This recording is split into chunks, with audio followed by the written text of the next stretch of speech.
I'm Andy Pilgrim with Automobile Magazine. Welcome to A Pro Racer's Take. And this episode, we have a Porsche GT3 Touring. We will be at MCM Motorsports Park, but because we have the GT3 Touring, we're actually going to take a little road trip. Let's have some fun.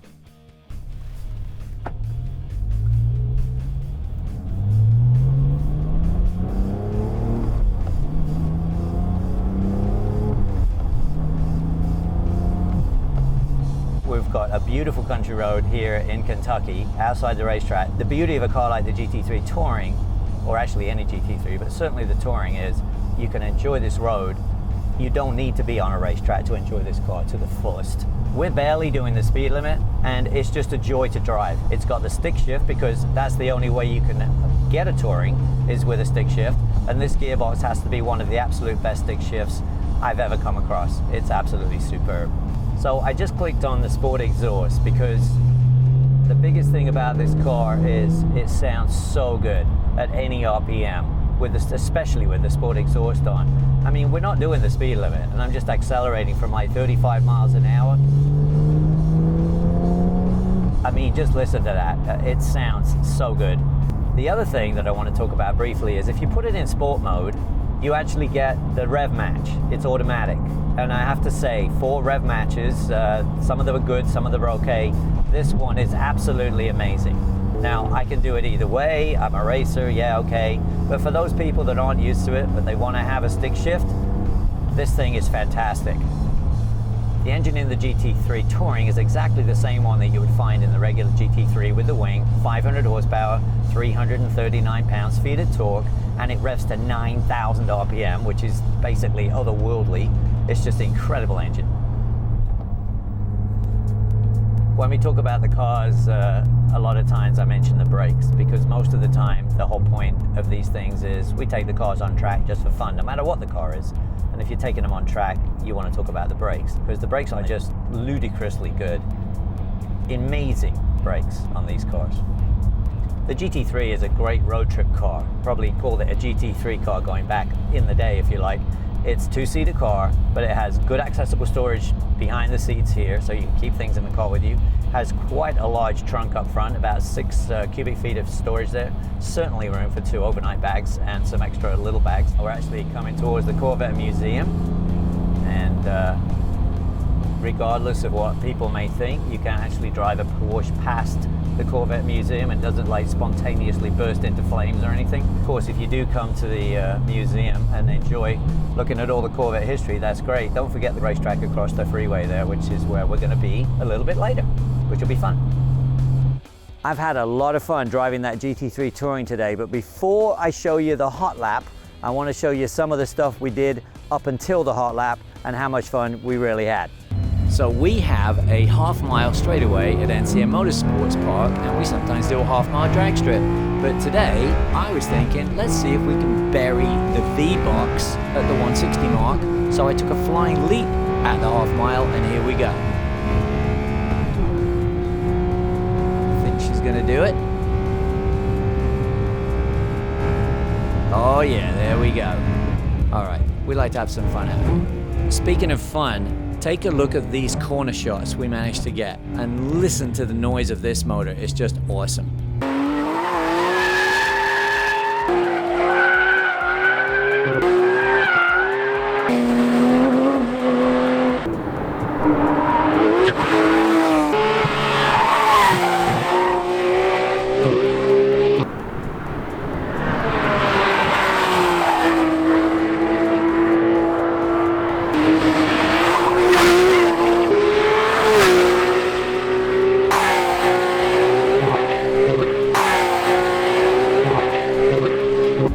Very cold day at NCM Motorsports Park. Trying to warm the tires up. I've been warming the tires up, but I wanted to give it a shot at a hot lap. So here we go, starting the hot lap. Getting up to temp. Pretty sure I've got enough heat in the rear tires, even though it is a very cold day.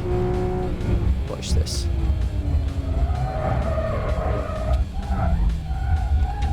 Okay, nothing to see here, folks. Just, you know, kind of nonchalantly go about your business. Let's see that in slow motion. First tail out, caught it, Got to really be ready for the third one. That's the second one. And then that third one a lot of times catches people out. Managed to catch it. Got a fourth baby one. And thank goodness I didn't have to make that phone call to Porsche Cars North America. Coming into sinkhole on the warm-up lap. The wardrobe has changed. It is actually a couple of days later. Porsche were kind enough to let us keep the car for an extra couple of days until we got a temperature that wasn't absolutely ridiculously cold. And I wanted to give it a shot at getting a hot lap in, even though we're in the depths of winter at this point. You will hear me not change up to the next gear, fifth. I'm going to keep it in fourth because I was getting close to the end of the straightaway, and this is the manual transmission car, not the PDK. Gonna have to use all the road on this one. Is that the chicken hawk again? Looked like it. Gonna see quite a bit of oversteer correction.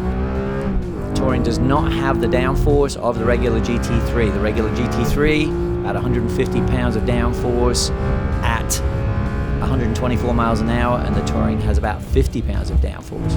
Coming into turn 5. Little corrections, holding some good speed through there.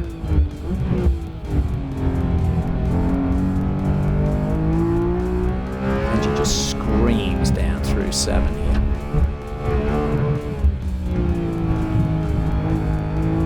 Cup 2 is holding on really well. The 245 3420s on the front and the 305 3020 on the back, doing well.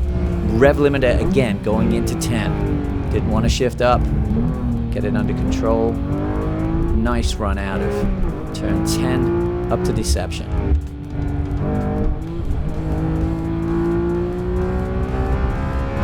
Fourth gear works great down here because I don't quite reach 140 miles an hour.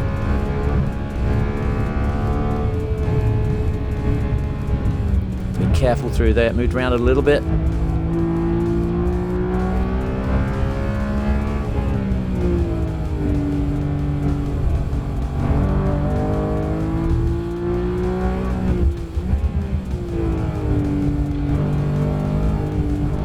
Good through here. Wanted to rotate right at the top, and it maintained really good speed through 20.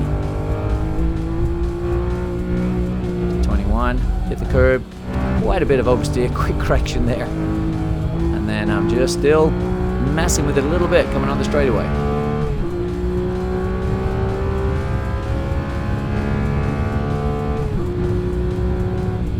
211.82. That's only 7/10 slower than the regular GT3 with the PDK.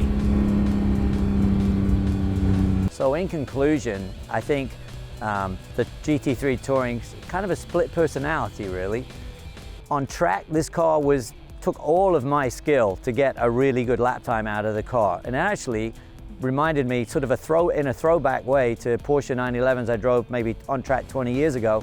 And it lets you know there's some weight back there, and they used to not have a whole lot of downforce to help you. Well, welcome to the Touring. It doesn't have a whole lot of downforce, but on the street, I tell you, it's just such a joy to drive any GT3, but this one without the wing is a little more understated, has all the stuff going for it with all the performance and that sound and the engine. I have to say the GT3 Touring, in my mind, and maybe many other people's minds, is probably, if not the best 911 that you can buy today, it's got to be one of the top 3.